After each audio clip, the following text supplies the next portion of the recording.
Welcome to another day of Bhagavad Gita Sadhana, a chance to learn about yourself and how to become more of the person you want to be consistently through the Bhagavad Gita. So, carrying on with our theme from yesterday, different perspectives, we are in a different part of the lawn today, and I'm in my hammock. We'll see how that plays out today. Okay. So we've been studying a lot about equanimity, being able to stay the same and true to yourself. Sanskrit is Samatvam for that term. And Arjun, the warrior who has to fight in a civil war, is kind of trying his best. There's a part of him that just doesn't want to do what his duty calls him to do. And so he's making things hard on himself. He's talking to his best friend and spiritual advisor, Krishna, with this question, which is our verse of the day, chapter 6, verse 33. So as a brief setup, if you're joining us recently, Krishna is extolling Arjun to fight in this civil war and to do so with an even mind. He's exhorting Arjuna to remember who Arjun is, a warrior, and what he's meant to do on this earth, which is restore justice. So here is Arjun's question to Krishna, who's telling him, meet your destiny with equanimity, Arjun. Arjun speaks. I cannot see how to maintain this yogic equanimity you have taught, because the mind is wavering, O mighty Krishna.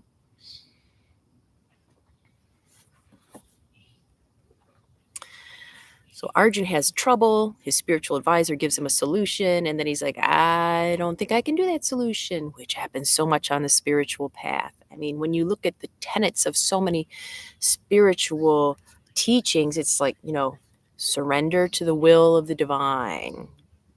Don't hang on to material wealth.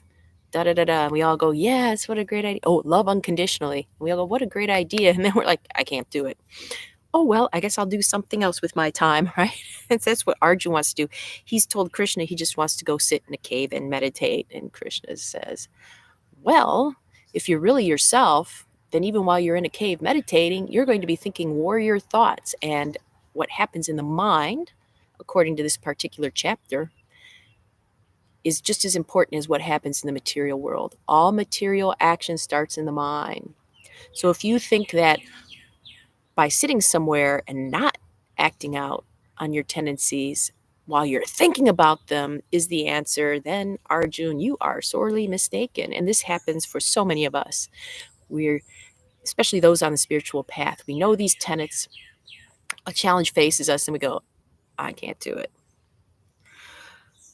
So we'll be considering this today in our practice, which is dedicated to Arike Ogunbowale and the WNBA All-Stars. So some of you may have figured out I enjoy sport. I saw one of the best sport events I've ever seen last night as the Women's NBA All-Stars. Maybe they should be the NBA and men should be the MNBA. What do you think? Anyway, the Women's NBA All-Stars, including 2 rookies, took on the USA Women's Olympic basketball team, and they won. The NBA All-Stars won. And this is not to diss the Olympic team because they are packed full of just superb players, but it was something of an upset. And the game I saw last night was played with fire and enthusiasm throughout. And I think part of it stems back to this very verse.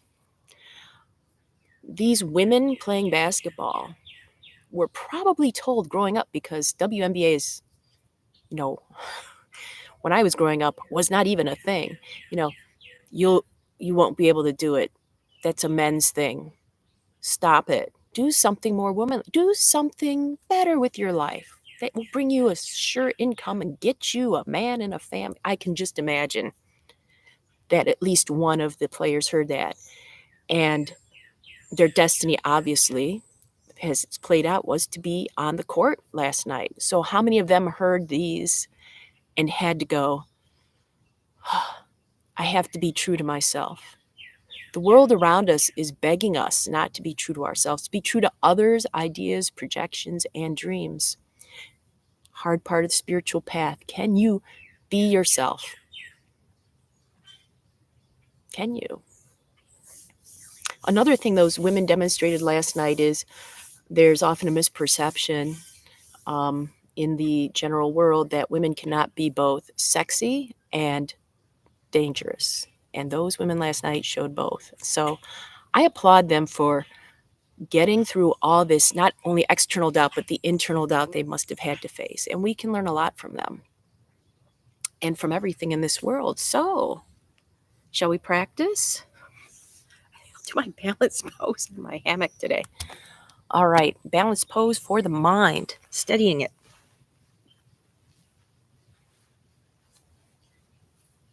A lovely frame.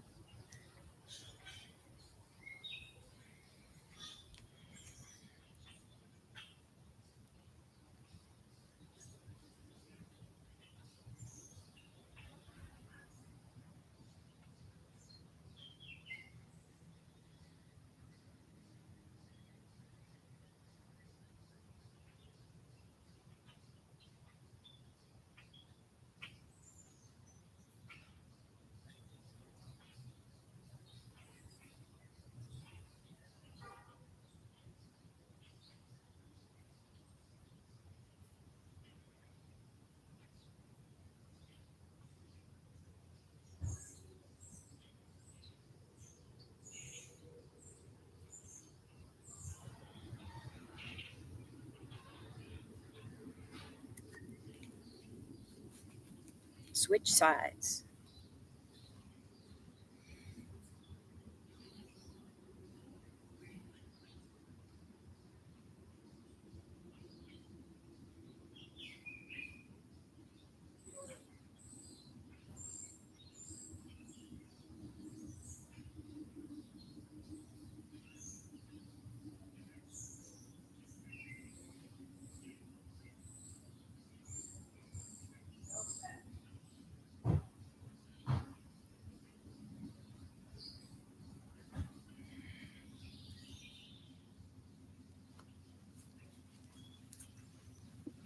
Come on back. Now, our 5-minute contemplation that we do daily. And today, I suggest bringing to mind something that you've really wanted to do, but maybe haven't yet because you've been told either outside or inside that you just can't. You just can't do it. You can't see how to grasp that. And notice what the mind does. Just observe. Think of something that you think you can't do and then notice. Just watch the mind. What is the mind telling you about that situation? Why you can't do it? You know, you can't meditate in a hammock. Or can you? Let's find out. 5 minutes.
Welcome back. Ugh. Let's see, how did it go?